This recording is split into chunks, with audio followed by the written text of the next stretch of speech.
Wow, day 2 underway, and it's fair to say that Brad Holmes is doing it again. My guy, for everybody who was shocked, myself included, day 1, and then I feel like really what happened for a lot of Lions fans was after the initial shock of day 1, coming back 12 hours later being like, actually, you know what? I really like the picks because of this, this, and that. I saw that a ton. I saw that a ton on my own comments and people, there's obviously outlier fans everywhere. Some people hated it. Some people were SOL, this, and that.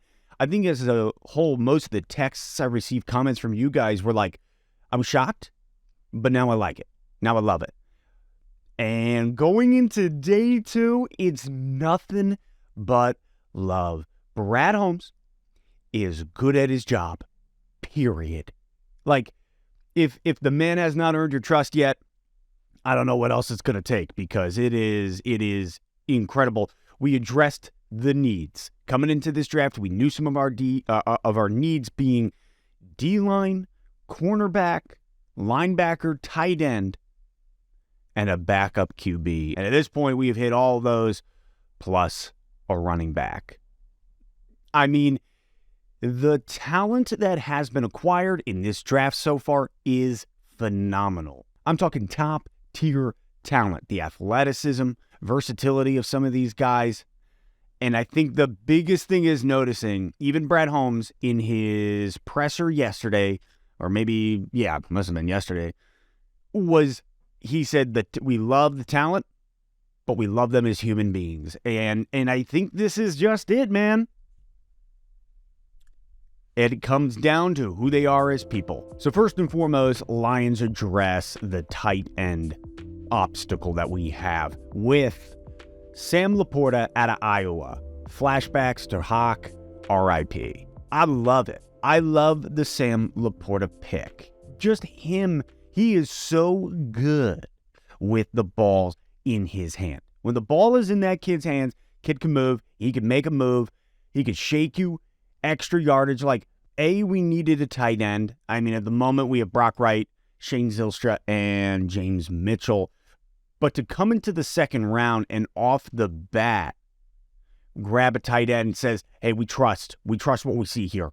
I think that's one of the biggest things that I'm noticing is that who Holmes has on his board as the best talent available in that moment. Like, it's redefining the way that I'm looking at best talent available through the eyes of Holmes and through the Lions. You know what I'm saying? Like, there are so many times where I myself am getting tricked by the analysis or this thing or Mel Kiper or like whatever. How does Mel still have a job?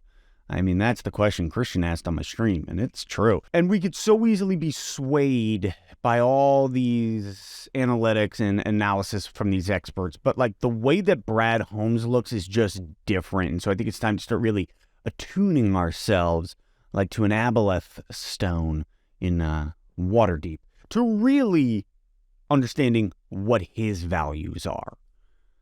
Sam Laporta with the ball in his hands is a monster. Kid can move, yards after catch, shake the defender. Like, I love Sam Laporta. I love this decision. We needed a tight end. We needed another guy. And I think really what we're doing is establishing short yard superiority. With Gibbs, who is a receiving running back, who kid can catch and move.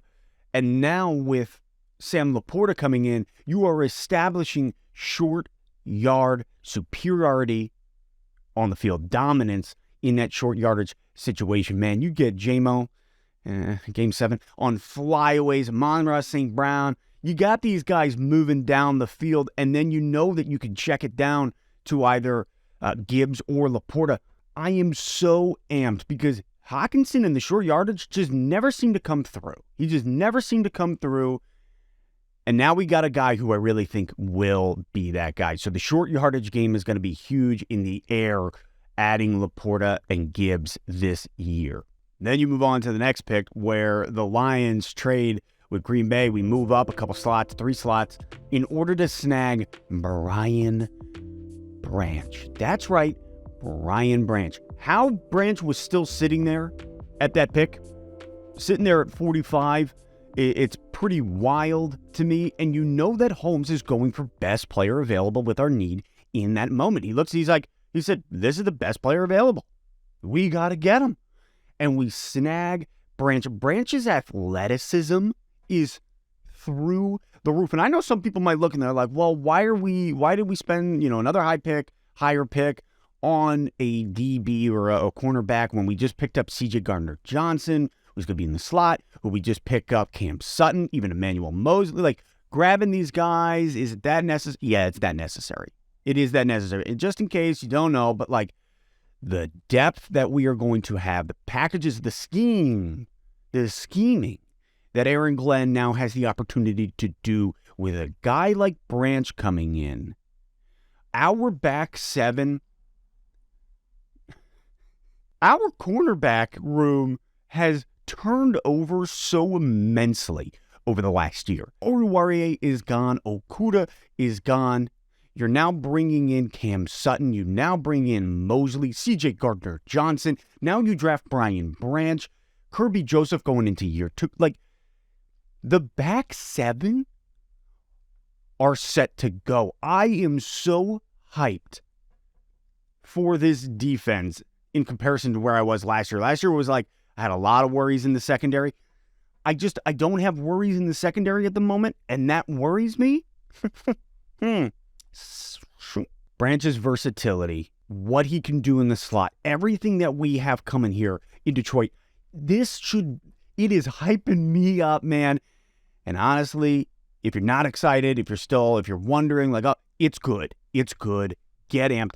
Brad Holmes is great. The first round's easy to knock out of the park. And the fact that he shocked us all and maybe didn't knock it out of the park in the eyes of analysts, but even I think he did a great job getting Campbell in there as well. Like, we addressed the need. I understand the value reach that people are calling for, but the first round's easy. You're at least getting top tier talent somewhere in there, unless you draft Josh Rosen, unless you draft a bust, basically. But the later rounds where you prove your worth as a GM, and in rounds 2 and 3, Brad Holmes does work. And in rounds 4 through 7, he also does work. So, like, these are the fun days, I think, as Lions fans. Day 1 is, like, the hype of the draft, right? But day 2 and 3 are, like, what is he going to do? Who is he going to snag? Let's get excited, because for other teams, it's not fun at all. You're like, okay, well, we got that guy, and he's gone a month later. So, like, these are exciting picks because we know Brad Holmes does them so well. With that being said, next up, we snag our backup quarterback, Hendon Hooker. What? The fact that Hooker was still sitting there in round 3, pick 68, was wild. I did not anticipate that. I'm just kind of sit there looking at the name, and you're like, are we gonna do it? Like, we might do it. We could do it. I mean, he's there. And then we do it. And I know the red flags that come with Hooker, like his age, the development of, like, well, at his age, he hasn't been behind NFL QBs compared to other guys who have been for 3 years. Like, I get those, obviously the ACL. I get the red flags that come with him. But let's face it, guys, we weren't bringing in a QB to compete with Goff this year. Period. Goff is the quarterback. Hear it again.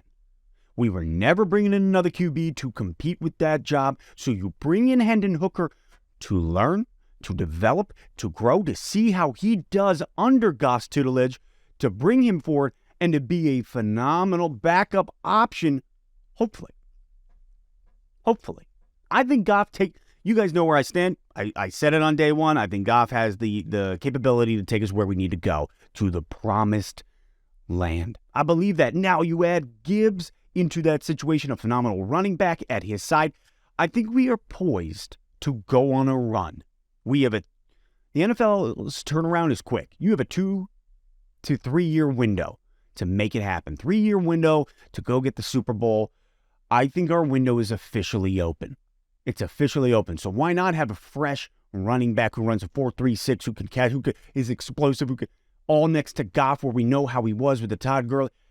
I'm just saying, we are poised and in a position where the Detroit Lions can make a run. They can. So now you bring in Hendon Hooker to sit behind Goff, to learn, to watch, to develop over the next 3 years. See where he goes. Throw him in these preseason games if the ACL's ready to go.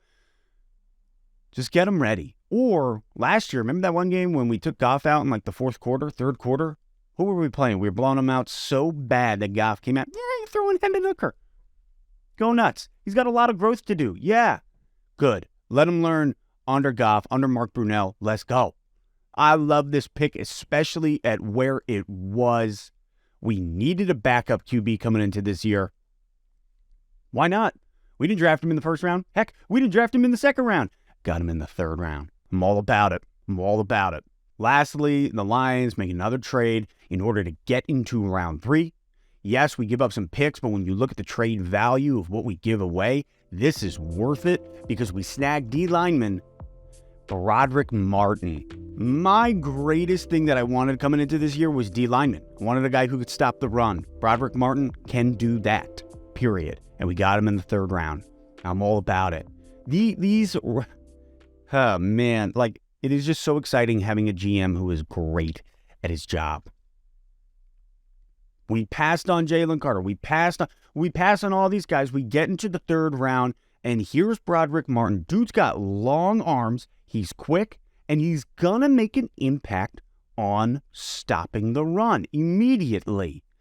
Yes, he struggles when it comes to pass play. Yeah, he is able to get up and bat some balls down, but it's not his forte. His hands, he needs more development. They're not so quick. He needs a lot of work with the hand game. However, I think in time, he will be a guy that is rotating with Isaiah Buggs, who's getting out there, who's making an impact in the run game.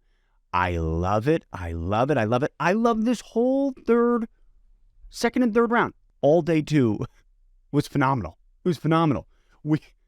We addressed tight end. We addressed cornerback. We addressed QB. And then D lineman on the next 2 rounds. Solid picks. Highly athletic individuals. The Brian Branch pickup was beautiful. And then I love Hendon Hooker. I really do. I really like him coming to Detroit as our backup QB. Drop what you think in the comments. How are you feeling after day 2? I think it's fair to say, I think it's fair to just call it for as it is. Trust Brad Holmes, man. Keep trusting the process. He hasn't let us down in 2 years. He didn't let us down today, and he's not going to let us down tomorrow. So, all that being said, thank you for watching the video. Thank you for hanging out, for being a part of what we're doing here. Get amped for day 3 because this is where Brad Holmes continues to do work. Get excited for these picks because they're phenomenal. I love it. And I'll catch you next time on Let's Talk Lions.